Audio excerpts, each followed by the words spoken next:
الله تعالى عنه فرمای خطبنا رسول الله صلی الله علیه و آله وسلم، نبی کریم صلی الله علیه و آله وسلم منگ تا خطبه راکڑا، بیان و تقریر و فرمایلو فی آخر یوم من شعبان، د شعبان آخری ورځ وه او سباله رمضان شروع کېده. رسول الله علیه الصلاة والسلام په دغه خطبه کې وفرمیل قد اظلتکم شهر عظیم، یو عظیم الشان میاش په تاسو را داخلیږي. هغه میاشت د رمضان د شهر المواسات، د همدردۍ او په یو بل باندې د رحم او د مهربانۍ میاشت ده. هغه میاشت چې په هغې کې اوله کې رحمتونه دي او په منځ کې مغفرت او په آخره کې عتق من النار، انسانان الله د اور ازادی. هغه میاشت چې په کومه میاشت کې الله عز وجل د جهنم دروازې بندې کې او وی تړي، او په دغه میاشت کې الله عز وجل د جنت او د رحم دروازې کلاوي کی. هغه میاشت را ورسېدله چې په کومه میاشت کې صفدت الشیاطین، شیطانان وتړلی شي. هغه میاشت چې د دې میاشتې دپاره د رسول الله صلی الله علیه و آله وسلم ملګرو صحابه کرامو به دعاګانې کولې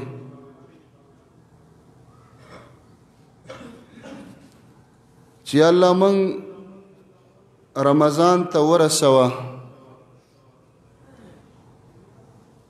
رسول الله علیه السلام د انس ابن مالک رضی الله عنه په حدیث کې راځي، وی کله چې د رجب میاشت راله، دا اوس چې کومه شروع ده د شعبان د دې نه مخکې میاشت، دعا یې وکړه اللهم بارک لنا فی رجب و شعبان، یا الله د رجب او د شعبان په میاشت کې زمونږ دپاره برکت واچوه. وبلغنا رمضان، یا الله موږ رمضان ته ورسوه. معل بن الفضل رحمه الله فرمای کانوا يدعون 6 أشهر ان يبلغهم رمضان. صحابه کرامو او تابعینو شپږ میاشتې به دا دعاګانې د رمضان نه مخکې کولې چې یا الله موږ رمضان ته ورسوه، موږ رمضان ته ورسوه، رمضان په موږ باندې راوله.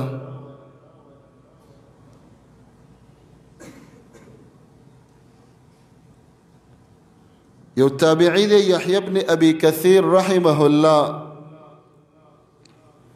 هغه به داسې دعا کوله اللهم سلمني الى رمضان، یا الله ما رمضان ته روغ جوړ ورسوه. وتسلمه مني متقبلا، یا الله رمضان زمانه قبول کا. نو موږ او تاسو په آخرنو ورځو کې د شعبان حاضر یو، خو زمونږ د اجل او د نیټې پته نه لګي په چا باندې به نیټه رامخکې شي. نو الله رب العالمین نه به مونږ دعا غواړو چې الله مونږ رمضان ته ورسوه. ډېر انسانان زمونږ او ستاسو ورونه او خویندې مسلمانان یو کال مخکې زمونږ او ستاسو سره ژوندي وو، رمضان یې ونیو، روجې ونیولې، پیشنمي، روجه ماتي، ختمونه، تراویح. نن زمونږ هغه مسلمانان ورونه او خویندې هغوی په قبرونو کې پراته دي. د دنیا چې څومره انسانان او مسلمانان مړه دي، که چېرته دغه مسلمانان را ژوندي کړی شي او د دوی نه تپوس وشي چې په زړه ستاسو څه ارمان دی، نو د هر یو مړي به دا یو جوابي چې زمونږ ارمان دا دی چې مونږ په دنیا کې ژوندي وې او د رمضان مبارکه میاشت راغلی وې او دا ټوله میاشت مونږ په جماعتونو کې تیره کړې وې. دا د مړو ارمان دی. رب ارجعون لعلی اعمل صالحا فيما ترکت. هر انسان دا ارمان کوي چې الله ما دنیا ته واپس که لعلی اعمل صالحا، چې زه نیک نیک عملونه وکم. نو عزتمندو د رمضان میاشت راورسېدله، نن جمعه ده، بله جمعه به انشاء الله ټول مسلمانان د ټولې دنیا روجه وي. د عمر او کال څنګه په تادۍ سره تیر شي. اوس دغه رمضان چې زمونږ او ستاسو مخې له راغی، د دې رمضان سره ملاقات څنګه وکړو، دې رمضان سره څنګه مخامخ شو، د دې رمضان استقبال په کومه طریقه باندې وکړو. که د اوس نه دا فکر او دا سوچ برابر نکو، نو ډیر انسانان چې رمضان تیر شي یو ارمان کوي، وای روجه تیره شوه خو ختمونه مې پکې ونه کړه. ډیر انسانان ارمان کوي روجه تیره شوه خو نفلونه مې ونه کړل، او ډیر انسانان ارمان وکړي روجه تیره شوه خو اعتکاف مې نصیب نشي. رمضان تیر شو، په هر مسجد کې ختم و خو زه د ختم نه محرومه پاتې شو. دا ارمان موږ له هیڅ فایده نه راکوي سوا د زړه خوړلو نه. د ارمان نه مخکې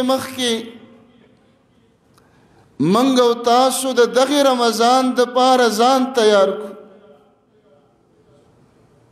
د وس نه هم د دې ساعت نه هم د دې لمحې نه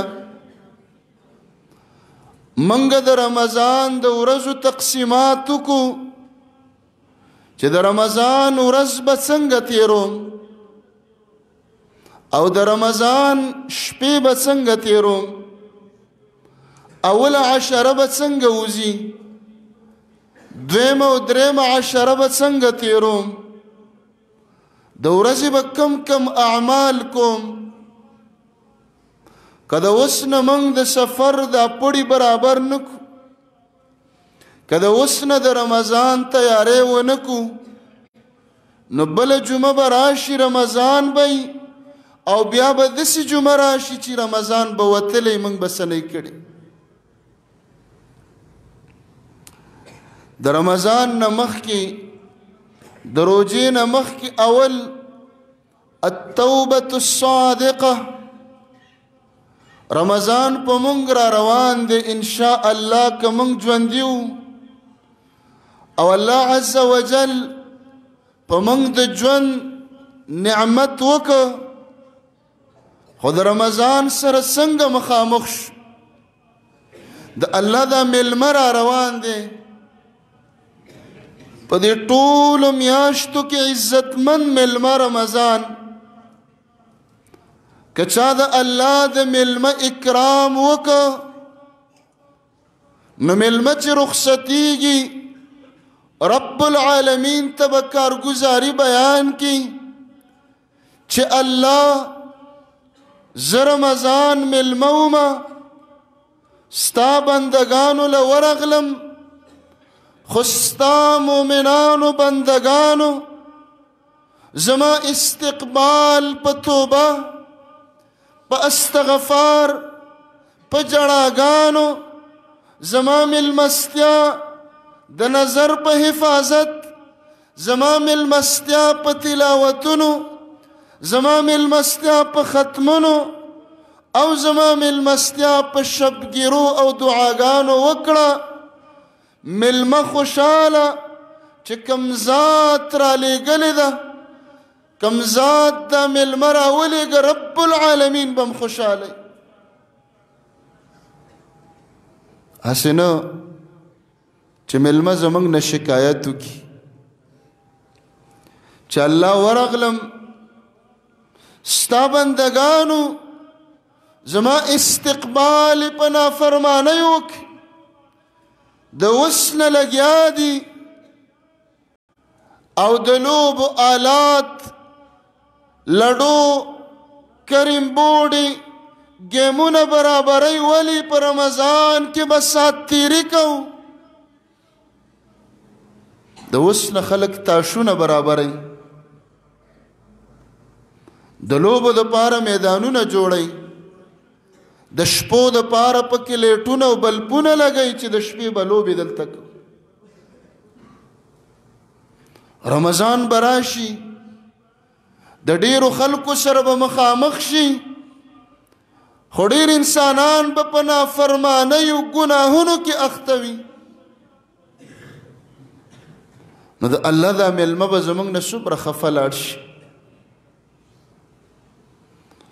اول رمضان ته تیاری وکړو توبه وباسو که چرته انسانان الله رب العالمین ته د خپلو اعمالو تقصیرات گناهونو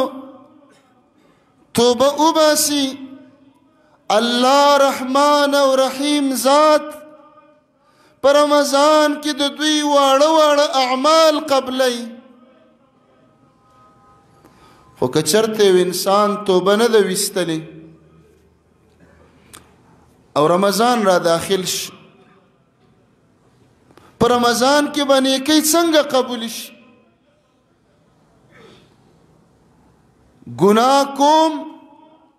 او رمضان راغی ګناه شروع ده رمضان او روزه فایده نه راکوي زه ځان ته متوجه شم ته ځان ته متوجه شه ما او تا په ډېرو ګناهونو کې مبتلا یو زمونږ رحمان رب اواز کوي چې ای انسانانو توبوا الى الله جميعا ايها المؤمنون لعلكم تفلحون طول توبه وباسئ جميعا پجمع وباسئ جميعا اجتماعي توبه دي امت وباسي جميعا يوازي زبرق بتوبه نوباسي جميعا يوازي د ملا توبه نه کافي جميعا يوازي د سپینګرو توبه نه کافي جميعا ځوانان، تاجران، ملیان او علما، نارینه زنانه په جمع په اخلاص توبه وباسئ. الله فرمایي لعلکم تفلحون، کامیاب بشئ. الله موږ له کامیابي راکوي، ځکه الله رب العالمین یبسط یده لیتوب مسیء اللیل. الله د ورځې لاس را اوږد کړي، د ورځې، او وایي د شپې ګناهګاره توبه وباسه. بیا د شپې لاس را اوږد کړي، د ورځې ګناهګاره توبه وباسه.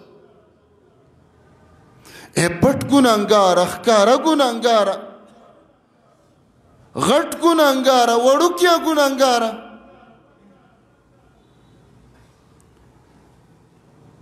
د الله رب العالمین د دې میاشتې سره په توبې په حالت کې د وس نه توبه وباسو. توبه دې ته نه وایي چې غوږونه راکاږو، توبه دې ته نه وایي چې زما دې توبه.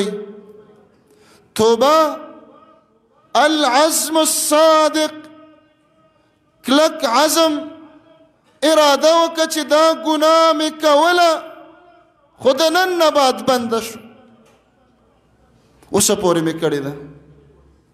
بیا به دا ګناه نه کوم. په دې ساعت مې پرېغوسته، تاوان مې قبول، هر څه مې پکې قبول دي، خو بیا دا ګناه نه کوم.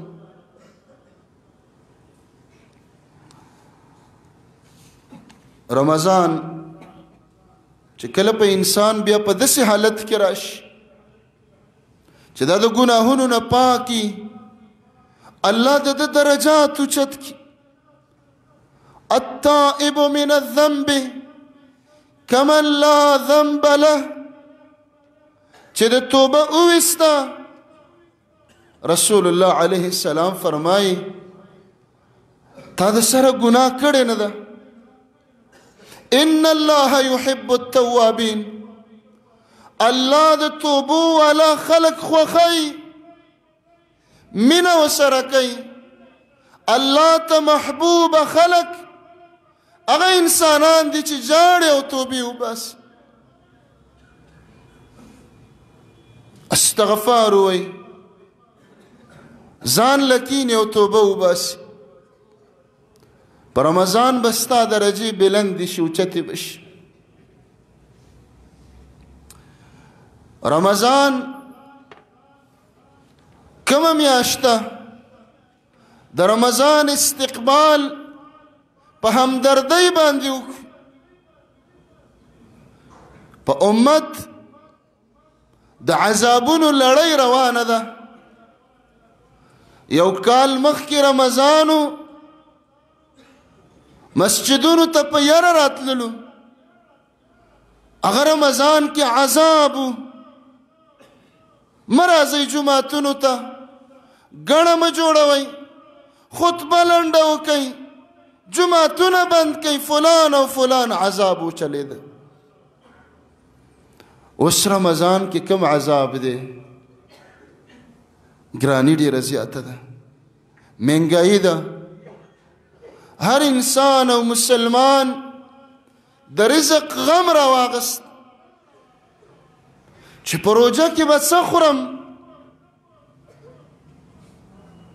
هر چا خپلې چړې هغه تېرې کړلې،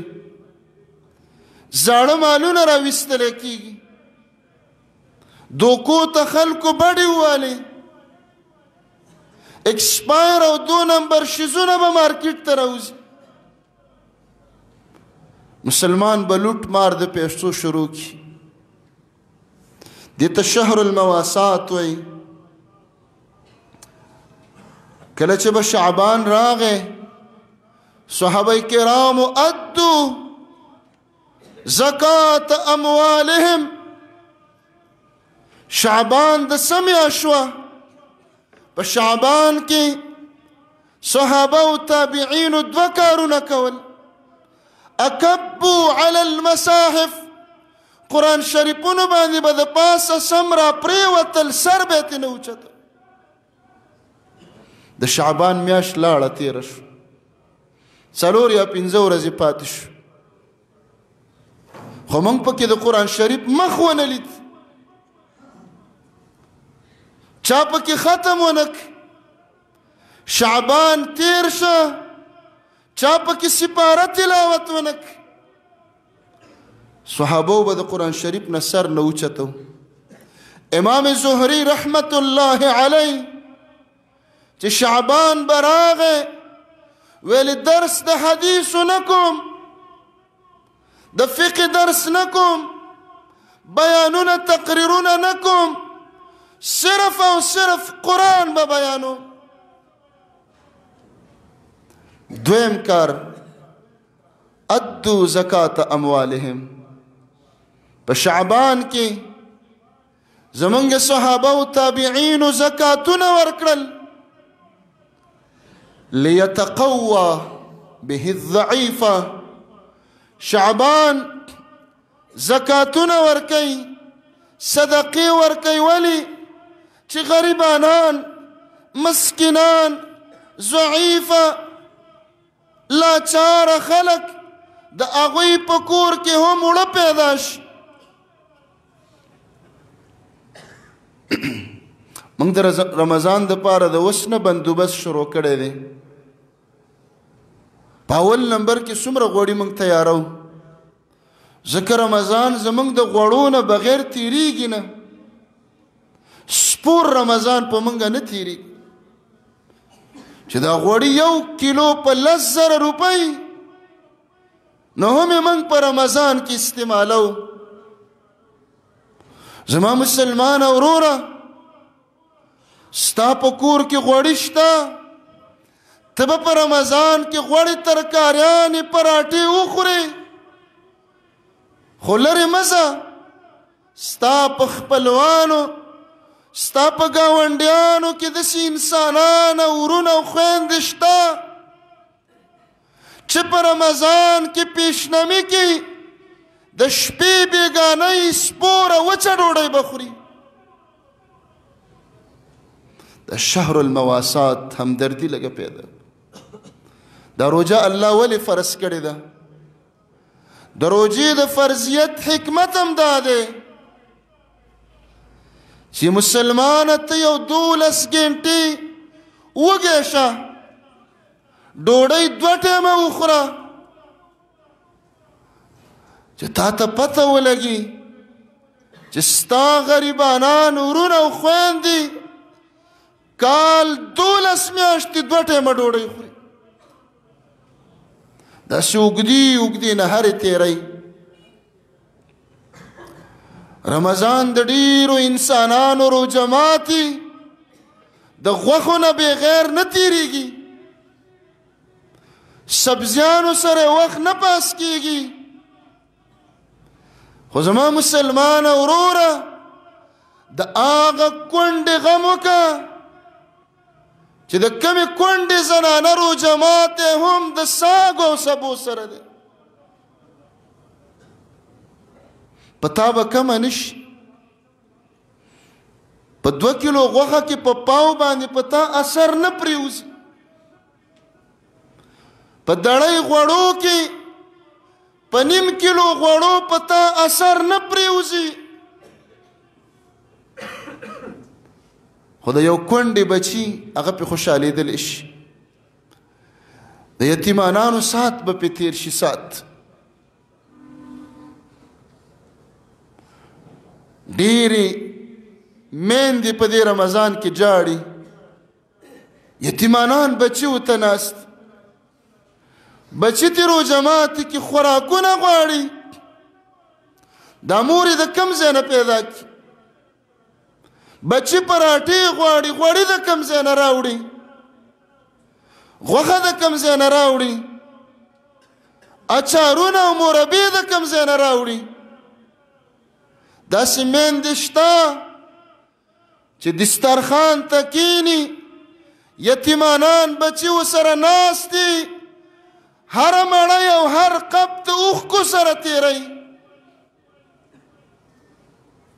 لږ د دې امت درد په زړه کې پیدا کړو موږ ډېر دردمند خلک یي زمونږ په کورونو کې زمونږ په محلو کې ډېرې کونډې موږ سره شته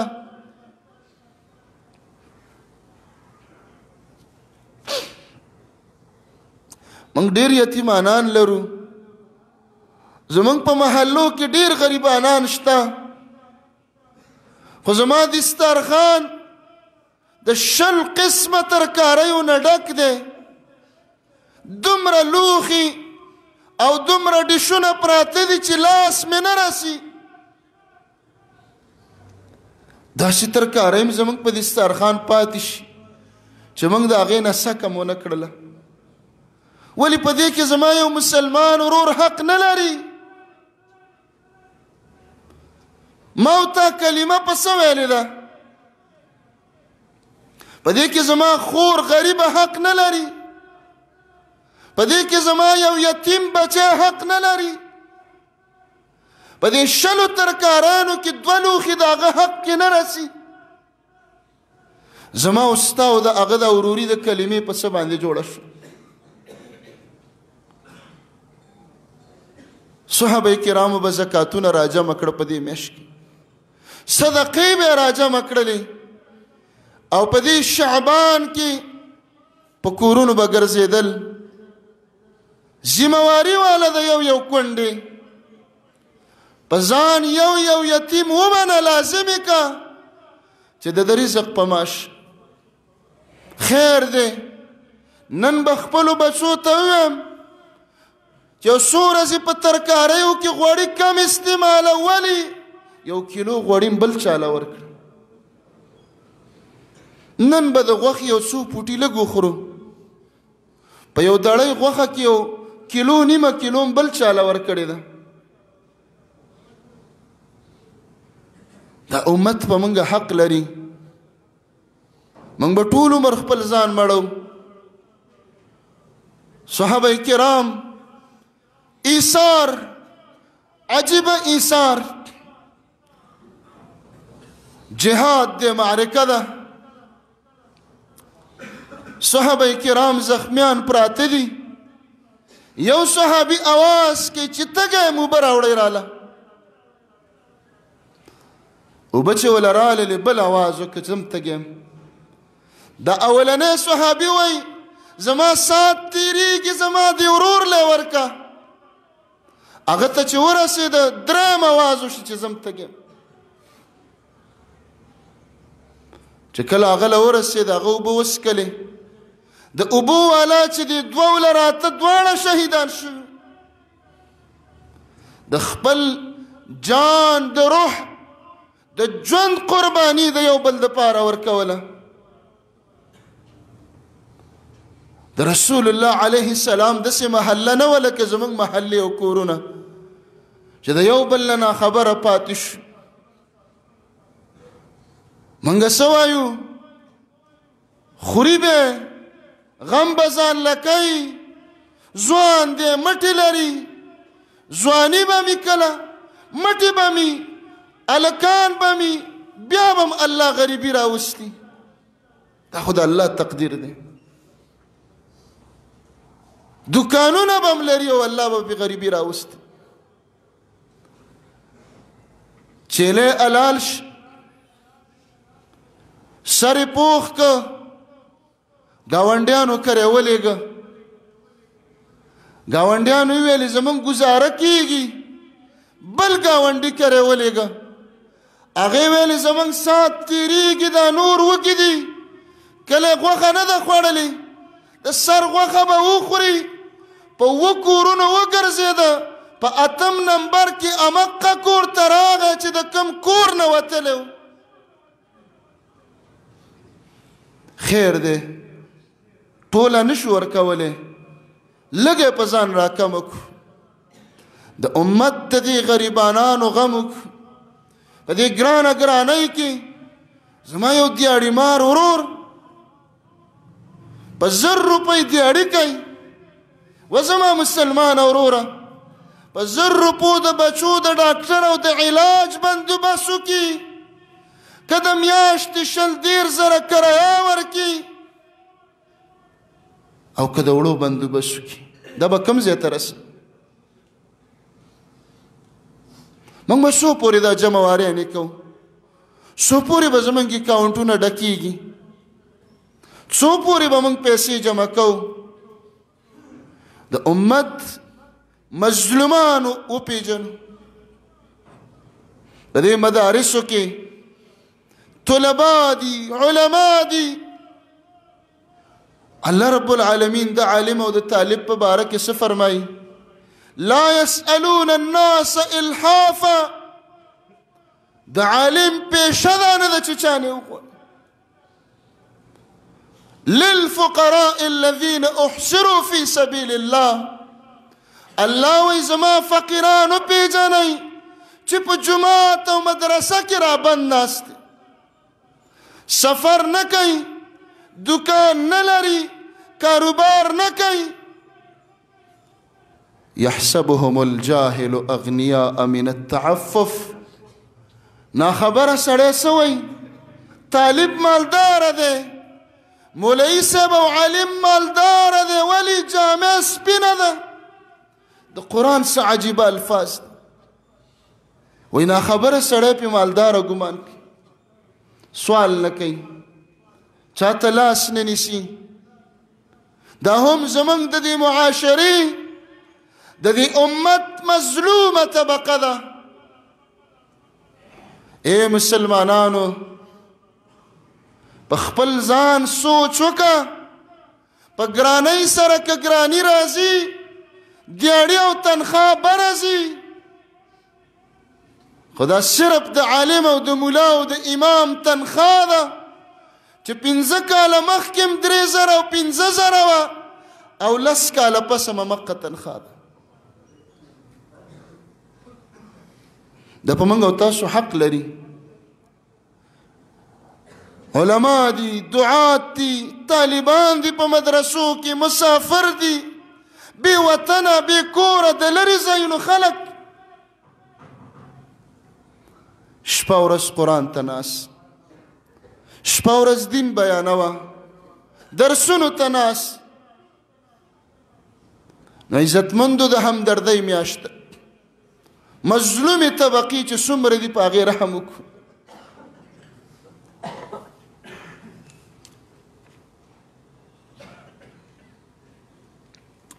عزتمندو رمضان چې را شروع شي انسانانو کې شوق د نیکیو پیدا شي جذبه پیدا شي هر چا سره یو شوق چې ختم وکم قاری راولم قاری پسې لاړ شم او دا ډېره ښایسته جذبه ده دا ډېر ښایسته شوق دی چې مسلمان سره فکر دی د ختم خو په دې ختمونو کې زمونږ مسلمانان چاڼ کوي چاڼ مسلمان به ګرځي کم ختم ګوري د یو شپې ختم دا داسې مسلمان دی چې د رمضان 10 شپې په هغې کې د سره ټیم نه یو شپه الله له ورکوي د یو شپې ختم پسې ګرځي بیا لږ غوندې ګزاره حال مسلمان څه کوي هغه د 3 شپو ختم پسې ګرځي چې 3 نه زیاتو د ده نه پاتې دي صحابه کرام څه فرمایي موږ به تهجد په رمضان کې قیام تراویح کولې ماسخوتن به ودرېدلو سحر به په منډه کورونو ته د جومات نه تللو ولې هسې نه چې د پیشنمي وخت رانه تېر شي دا خو د شمار 29 یا 30 ورځې دي لږ په دې ځان تکلیف راولو لږ دې خپلو خپو له تکلیف ورکو دا خپل خواهشات لاندې کو چې نه یو ختم نه زه به په رمضان کې 3 او 4 ختمونه کوم یو ختم لا څه ته وایي نو په دې پسې وګرځو د صحابهو سنت را ژوندي لاړ شو چرته ختم دی د یو میاشت ختم دی دا ونیسم چې هره شپه ولاړ یم ډېر ناوزګارې د 20 ورځو وګوره ډېر ناوزګارې د 15 وګوره د 10 وګوره کم از کم د هفتې ختم وګوره خو د دې نه مه راکمېږه په ټول رمضان کې یو هفته 10 ورځې 15 20 ورځې الله له نه ورکو خو موږ دومره سهولت پسند شو چې شیطان موږ پسې ولګېده د دین په جامه موږ تباه کوي په دین کې هم ګناهګارئ نو جوماتونه زموږ نه پاتې شو څنګه پاتې شو زما په کور کې زما زوی قاري دی بچیا راځه بیټک کې به موږ هم ولاړې او زنانه به هم ولاړې او ته موږ ته ختم شروع لږ غوندې چې مالدار ګوټی دی یو څو روپاټې لري اجرګۍ جوړه کړې ده بیټک ګوټی جوړ کړی دی هغه هم لګیا دی قاریان راولي ولې په دې اجره کې په دې بیټک کې به ختم کوي ای مسلمانانو څلور واړه مذهب دا وایي چې کله د انسان عذر نه عذر دوه خبرې دي بیمار او دشمنی چې دا دوه عذرونه نه او په کور کې فرضي مونځ د جمع نه بغیر کوي مونځ شوی نه دی زه نه وایم د یو مذهب خبره هم درته نه کوم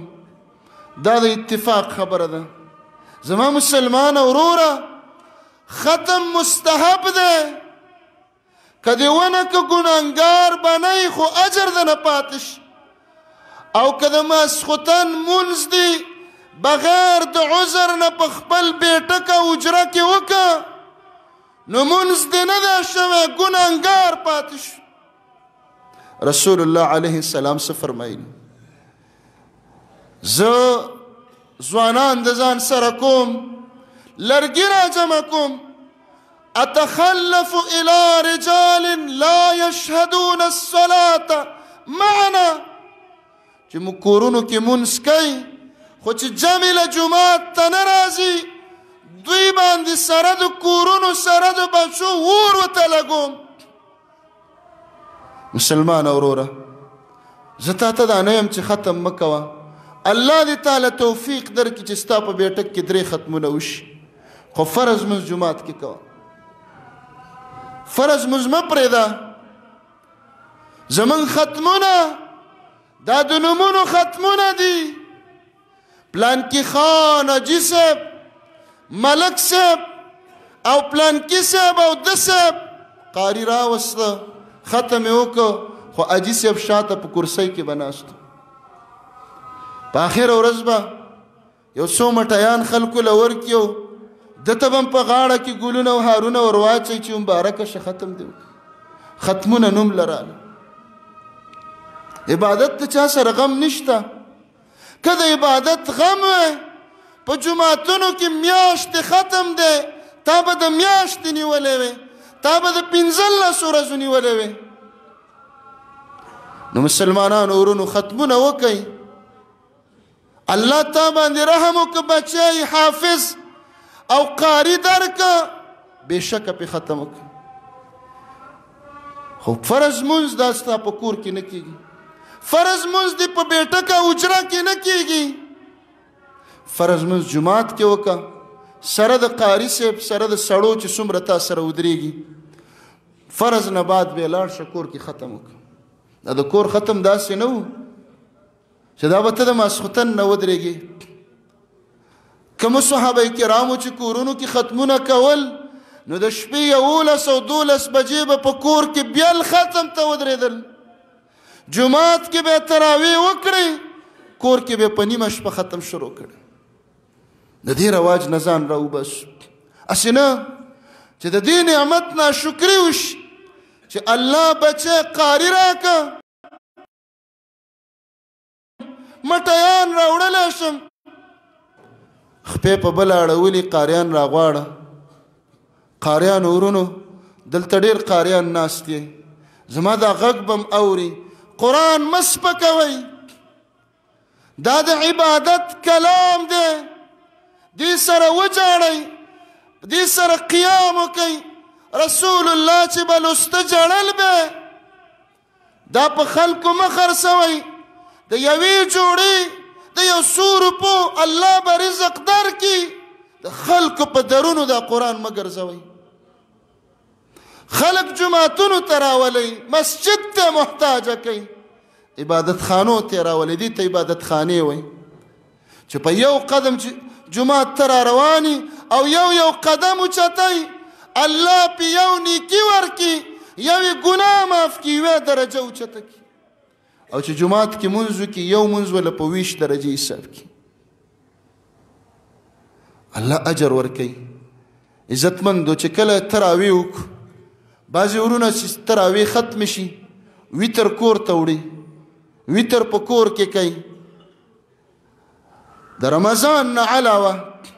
چې رمضان نه وي ویتر د شپې په اخره حصه کې تهجد کې غوره دي چې څومره دې وروسته کړه خو په رمضان کې ویتر د جمع سره غوره دي رسول الله علیه السلام حدیث فرمایي تا ته به پته نه وه خو واوره هغه کس چې د امام سره ایثار وي حتی ینصرف الامام چې امام د ویترو نه فارغ شي او د ویتر په تراوو کې په جمع وکړي کتب له لیله کله لکه ټوله شپه چې الله ته ولاړو ویتر په جمع سره کوه چې کم جماعت کې هم ته کې خو ویتر د امام سره وکړه چې شپه دې په عبادت کې راشي عزتمندو یو خویمه زمونږ په وطن کې بله جوړه شي هغه دا ده چې تراویح به څو رکاته کېږي 20 به که 8 به په دې باندې لانجې شو مناظرې جنګونه او جګړې یو بل ته کافر ویل ده پسې مونځ نه کېږي ولې دا 8 کوي زه وایم هغه پسې نه کېږي ولې 20 کوي مسلمانانو ورونو خبرې ډېرې واضحه دي چا به رانه پټې کړي محمد رسول الله علیه السلام تراویح مونځ صرف په ژوند کې 3 شپې په جمع کړی دی صحابه کرام فرمایي یوه شپه رسول الله علیه السلام په مانځه ودرېد چې کوم صحابه نږدې ورالل تراویح ورته 8 رکاته وکړئ کورونو ته لاړل سبا له نور خبر کړي د هغې نه ډېر خلک را دویمه شپه بیا جمع ورکړه 8 رکاته د تراویح رمضان په درېیمه شپه ډېر خلک خبرو جماعت ډکو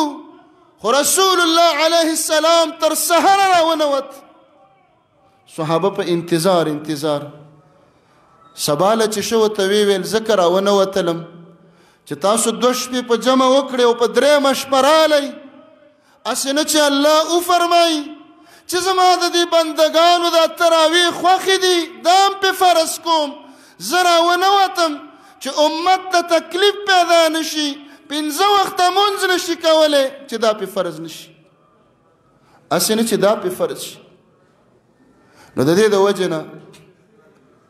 رسول الله علیه السلام 3 شپه ونه کړه جمع ونه کړله ولې ځکه چې فرض نشي رسول الله علیه السلام وفات شو د نبی علیه الصلاة والسلام په جماعت کې صحابه کرام به راتلل قاري پسې به 10 کسه چا پسې 20 بل قاري پسې 50 8 رکاته تراویح خلک جدا جدا ولاړ امیر المؤمنین عمر فاروق رضی الله عنه دور راغی هغه یو 2 قاریانو کتل تمیم داری او ابی ابن کعب ان یقوم للناس فی رمضان ب8 رکعات دوانو قاریانو ته ویلي چې دا خلک بیل ولاړ دي تراویح کوي تاسو دوانه ودرېږئ ټول خلک په جمع دا تراویح به کوئ 8 رکعاته ځکه 8 رکعاته سنت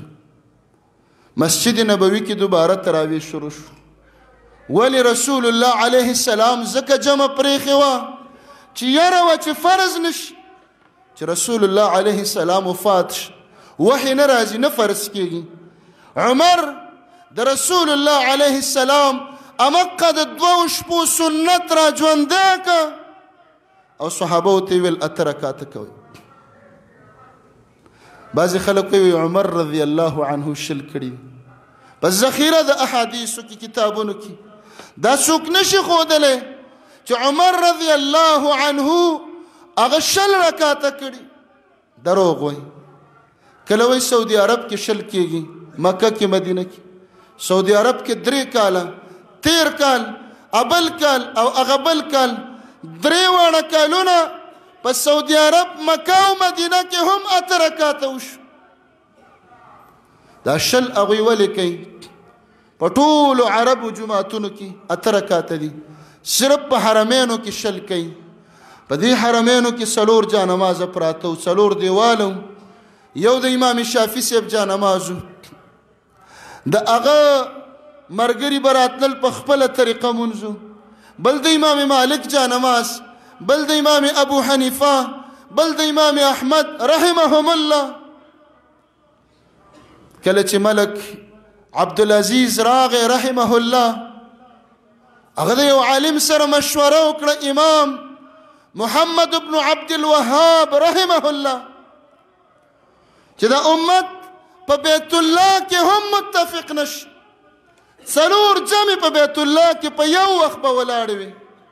د یو مخ به دې دیوال ته، د بل هغه دیوال ته، د بل یو به ویلې دا زمونږ امام دی، بل پسې موږ نه کوو، بل به ویلې زمونږ. مشورې وکړه چې امت په بیت الله کې متفق نشي، د الله په کور کې په یو امام راجمع نشي، د امت کې خیر نشته. ټول جانمازونه غونډ کړل، یو امام مقرر کړ، د سنت مطابق به مونځ کوي. حنفي، شافعي، مالکي، دیوبندي، بریلي، شیعه، دا ټول به د امام پسې مونځ. الله امت ته اتفاق ورکړي. چې کله اتفاق شروع شي، هر ځای کې شیطان حرکت کوي. تراویح راغلې، 8 رکعاته تراویح چې به امام وکړلې سنت طریقه وه. وروستو زمونږ او ستاسو د علاقو خلک به ورغله، بل امام به یې مخکې چې نه مونږ 10 کوو. هغه بادشاه و امام سوچ وکړي چې مونږ خو اتفاق راوسته، خو چې مونږ 8 وکړو دوی بیا نور په 10 ودرېږي، بیا به اتفاقي راځي. نو امامانو ته حکم وکړي چې صرف په دې 2 ځایونو کې به 10 رکعاته کوئ چې د امت اتفاق راشي. او دا مونږ هم وایو، زما مسلمان وروره 10 رکعاته تراویح مونږ جایز ګڼو، ناروا، ګناه، بدعت، غلطو ته نه وایو. دا زمونږ عقیده ده. ولی امام مالک رحمت الله علیه 14 رکعاته کولی، بل امام 40 رکعاته کول. په دې تراو کې د چا اتفاق نه دی معلوم شوی. نفل دی چې څومره دې ډیر وکړل ډیر اجر. موږ په دې کې جګړه نه کوو چې شته که نشته. 8 رکعاته زمونږ مور بی بی عائشه رضی الله عنها فرمای، بخاری شریف کې حدیث ده، قسم کوي چې رسول الله ما یزید فی رمضان ولا فی غیره، رسول الله علیه السلام پر رمضان او غیر رمضان کې 11 رکعاته نه زیات نه دي کړي. 8 تراویح او 3 وتر د سنت طریقه ده. کوا 8 کې 10 کې چې هر څوک کې زمونږ اختلاف د دې ورونو سره په بل ټکي دی، هغه ټکی دی پټای نه ښکاره کوي. اختلاف په دې کې دی چې دا 10 رکعاته مونځ تراویح او سره 4 فرض، 2 سنت او 3 وتر، 29 رکعاته مونځ زما مسلمان ورور په کم دلیل او په کومه طریقه په 15 منټو کې ادا کوي. 9 رکعاته مونځ په 20 منټه کې ته څنګه کوي؟ نو موږ وایو دغه 20 رکعاته دا درز د جماعت توهین، د قرات توهین په یو سا امام لګیای، نه اوریدونکی پوهیږي نه امام پوهیږي چې ولد دوالین کوم ځای کې ویلي. الحمد کوم ځای کې ویلي موږ وایو دا د قرآن پورې استهزاء، دا به مانځه دا درز دروز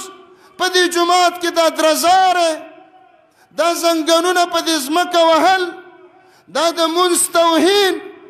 دقې ته بدعت ناروا او ګناه وایو. مسله زموږ په دې ځای کې ده. رسول الله علیه السلام فرمایي د منافق منځ پیژنئ. فقام فنقر 4 نقرات چې 4 ټونګې لګئ. امامانو باندې به خلکو نومونه کې غوستل، مشینی قاری صاحب مشین په شانتې ضربه کوي، د اور بچې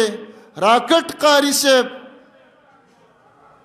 دا د امام، دا د دې تراو، دا د قرآن توهین دی.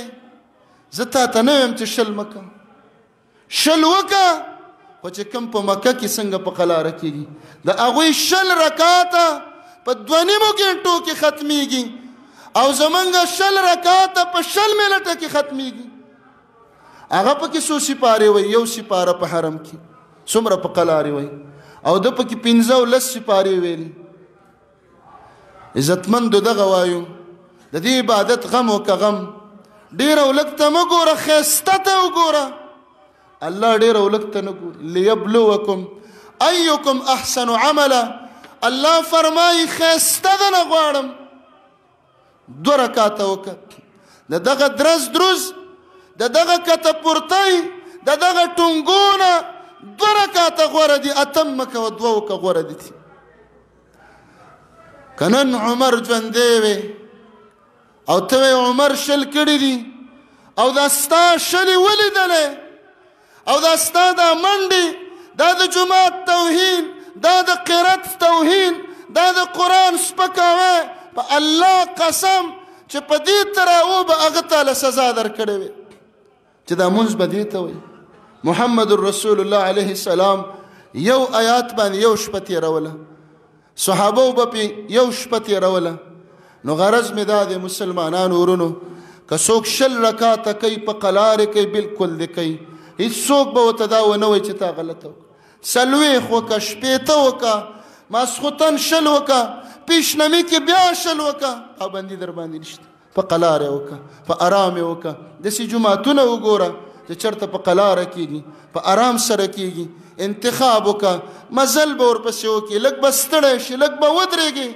الله به اجر درکړي. اجر پسې غواړي، نه دې ستړی شم، نه مزل کوم، نه ورپسې ځم،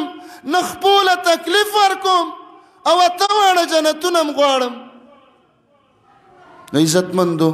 8 رکعاته سنت دي، د رسول الله علیه السلام د صحابو نه راغلي دي. باقي 20 رکعاته پکې جایز دي، 40 شپږ 50 شپېته چې څومره کولی شو. الله دې موږ او تاسو ته د عمل توفیق راکړي. واخر دعوانا